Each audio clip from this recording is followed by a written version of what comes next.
Hey guys, it's Kobe with Rural Bible Reviews coming at you again this week with another Bible review. This week we're going to be looking at an ESV Heirloom Bible. It is the Alpha edition, and we're going to look at this one in the Wellington leather. Now, keep in mind that Crossway has done an update to the text, and there's going to be new editions coming out. So this one and the goat skin, the black goat skin, are in limited quantities right now on the Crossway website. They are coming out with newer editions of this one. And let me see here.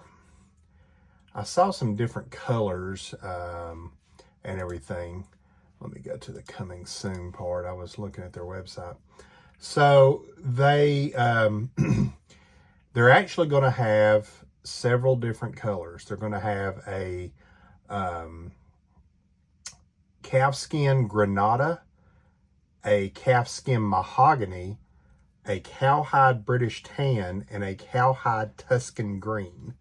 Now, as far as anything else goes, as far as the specs and everything, nothing has changed except for looks like the Granada is going to be a full yap. So that one will have a full yap, and they're also going to have 3 ribbon markers. So, and from what I understand, Crossway is also upgrading their ribbons for their premium editions. So that will be good. This one, we'll get into the ribbons in a minute. They're fine for this Bible. But anyway, so those will be coming out at the end of October. So if you want to wait and get one of those, you can. Or if you want one in this Wellington leather, you better get on it now because, like I said, according to Crossway's website, it says limited quantities available. And as always, I'll have a link down below. I didn't order mine from Crossway because I actually came across it one day on Amazon, and I got this at a really, really good price. I can't even remember what it was, but it was very cheap. But anyway, this is the box. It comes in this very nice 2-piece box.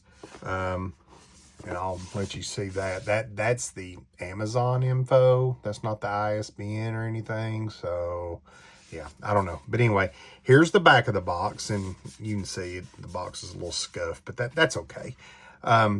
But it gives you the info here, and I'll let you guys pause. That way you can read about it and everything. But I'll open this up here. Maybe.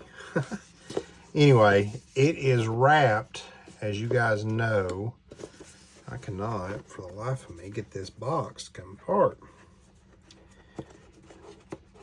Here we go.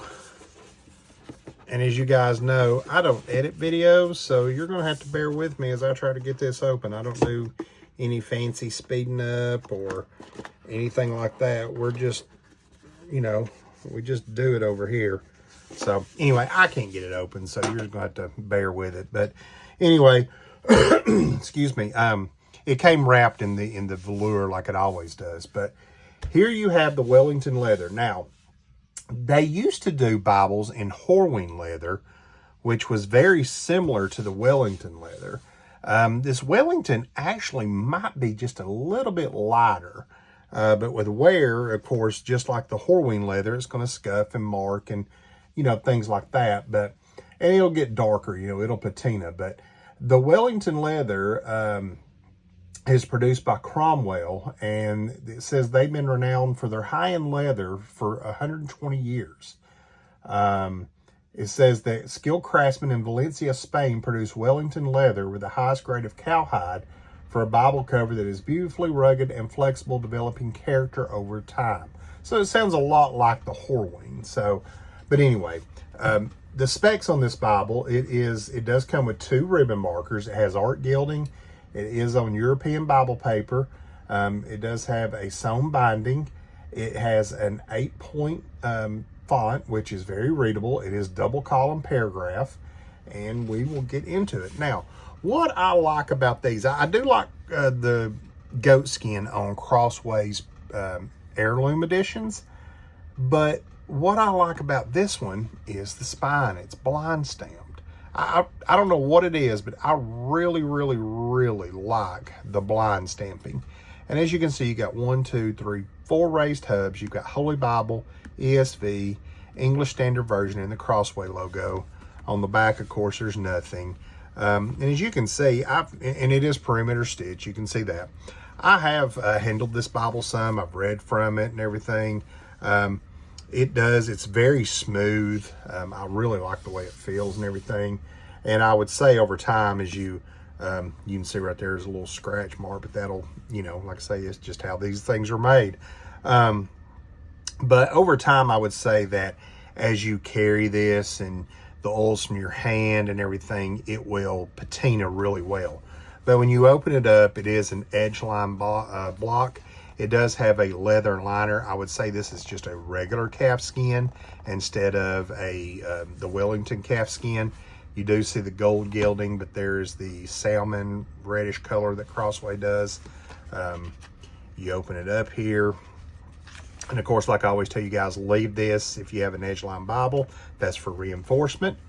You do have a glossy sheet there. You have your presentation page, marriages, births, adoptions, and deaths.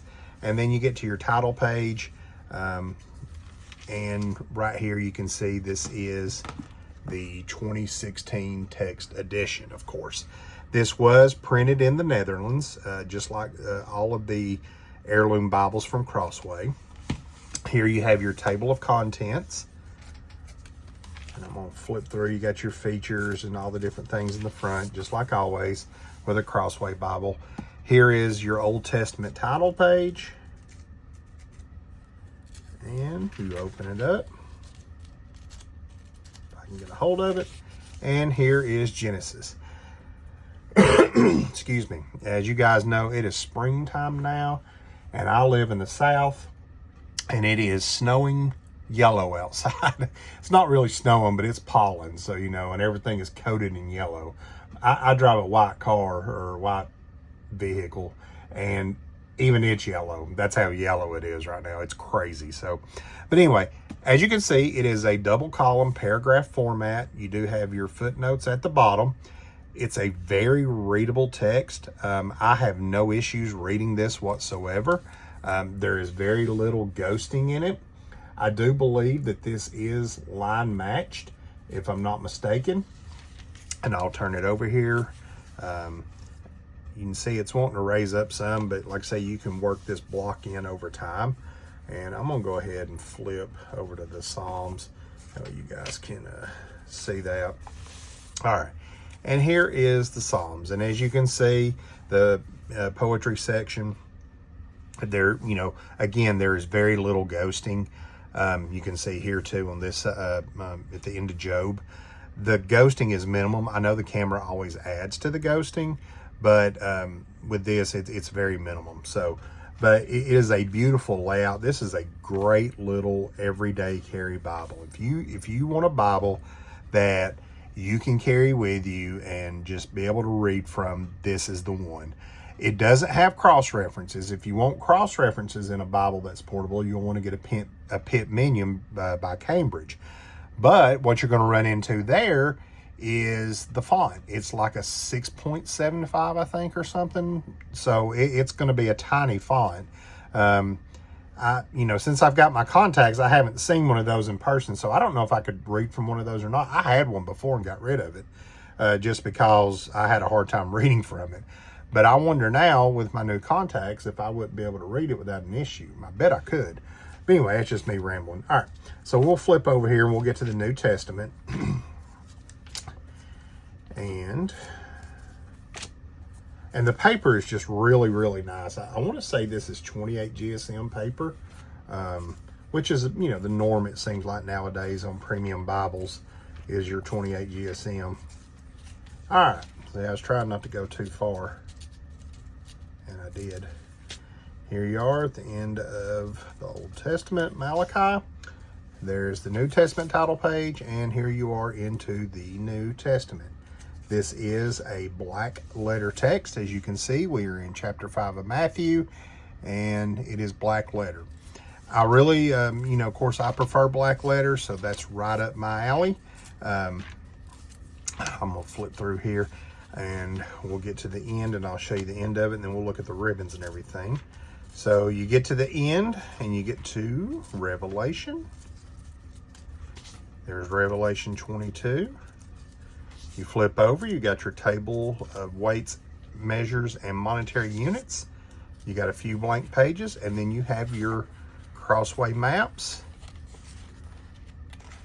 and you have your end sheets, and that is it. No concordance, because if you did that, then your Bible would be a lot smaller, or a lot thicker rather, it wouldn't be as tiny. As you can see, you've got these double-sided satin ribbons. They are angle cut. For this Bible, the size of this Bible, these ribbons are fine. There's nothing wrong with them at all. And I think 2 are good for this Bible, simply because if you had 3, I think it'd make it a little crowded. That's just my opinion. And it's simply because you've got this Bible's not very thick. As you can see, it's really, really thin. I don't even know how thin it is. Let me see if I can get my ruler out here.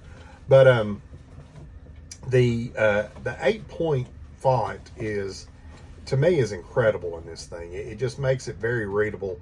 I know that my friend Colton has reviewed this Bible, and he really likes it. I know that I saw on Instagram, those of you that know who Joe Thorne is, he is a Reformed Baptist pastor. He has the goatskin edition of it, and he says it's his everyday carry Bible. He takes it with him everywhere. He reads from it, everything. So he really likes it too. Let's see how thick this is. Yeah, just a little over an inch thick. So if you had a concordance, it probably wouldn't add a whole lot, but it would make it a little thicker. So, but anyway, so as you can see, here's my hand. I don't have a huge hand. I've told you guys that before, but you can see how it fits on there, no problem. So this is a great little hand-sized Bible. As always, I'll have a link down below. Let me know what you think. Would you guys, carry one this small, or is this too small for you, or do you like little Bibles like this? But you can see, as I was doing it there, you can see how it kind of, wants to wrinkle a little bit. I know some people, when the Horween Bibles first came out, they would take these covers and they'd roll them and they'd read it with it folded over, just trying to get it to break in. I'd rather do it naturally, just by holding it and, just reading from it, things like that. But anyway, so let me know, like I said, down below what you guys think. There will be a link down below for this one, for the Wellington one, but the goatskin one will also be there so you can see it. The only difference between it and this one is, of course, it's black goatskin. You'll have your gold full stamping, and you'll have 2 black ribbons instead of the 2 brown ribbons that match. Also down below, keep in mind my link tree will be there. There you can find my Facebook, my Instagram, my Buy Me a Coffee if you guys are interested in that. So you can follow me on all the places there. You can also subscribe on Buy Me a Coffee now. So if you feel led and you want to give a monthly subscription, just monetarily, it would be greatly appreciated. Just know that I would use it fully for this channel, for buying things that I would use for it. It wouldn't be for my monetary gain or anything like that. Also down below, you'll see a link to the Wrath and Grace app. I've been pushing that for the past few weeks. Again, it's just something that I believe in. I really do like those guys over there and the things that they're doing. They've got a great series out now called Kingdom of the Cults, where they're looking at different cults. If you download the app, you can watch those for free. You have to have an account. It's free to have the account. So follow those guys, and like I say, download it. The link will be down below. Also, the link for the Truth and Love Network and the Laborers Conference will be down below. That's coming up here at the end of this month. I'll have a table set up at the Laborers Conference. I'll, have Bibles with me that you can look at and everything. It'll be, it's a free conference. It's in Newton, North Carolina at Vertical Life Church. All the information will be, at that link. They're going to be, you know, all these different speakers there. They're going to have food trucks and just different things like that. So make sure to come out, because like I say, it's a free conference. You just have to pay for your food and your room and board. And you can, you know, visit all the different sponsors and people that'll be there. But as always, I really do appreciate you guys. You know, it means a lot to me that you actually tune in and listen to me and listen to me ramble. But keep in mind too, once we get to 500 subscribers, I'm going to do a giveaway. I already showed you guys, you know, I've got a couple of the prayer books I'm going to give away, and try to come up with some other stuff to give away too. So once we get to 500 subscribers on YouTube, I'm going to do a giveaway. So, you know, if you haven't already subscribed, please do so. You know, invite other people to subscribe, you know, that way we can do our giveaway and everything. But as always, like I say, I appreciate you guys. Just, you know, hit that like button, comment, and subscribe if you hadn't already. And until next time, grace and peace.